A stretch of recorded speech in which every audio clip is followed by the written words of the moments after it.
Today on the Stay at Home Chef, I'm showing you how to make perfect blueberry pancakes. I'm going to teach you everything you need to know to make the perfect blueberry pancake every time so you can enjoy this classic breakfast. Start by whisking all of your dry ingredients together in a mixing bowl. You'll need 1.5 cups of all-purpose flour, or you can use wheat flour, 2 tablespoons of sugar, 2 teaspoons of baking powder, 1 teaspoon of baking soda, and half a teaspoon of salt.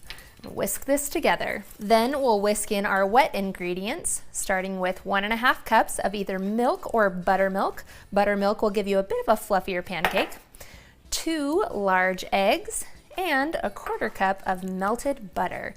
And whisk this in until your batter is smooth.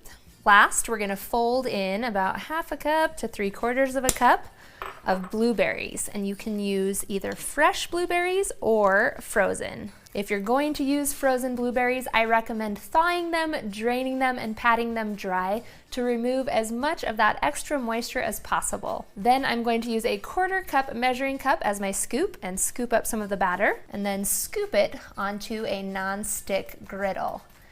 And you want that to be heated over medium-high heat. You'll know they're ready to flip when they start to bubble and puff up and look dry around the edges.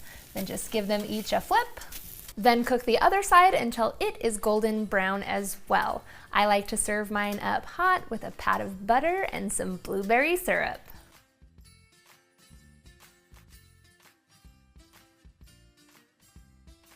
Thanks for watching. You can find the full written recipe in the video description, as well as links to my other perfect pancake recipes. Be sure to subscribe, like, and follow, and check out the rest of my videos where you can find hundreds of restaurant quality recipes you can easily make at home. See you later.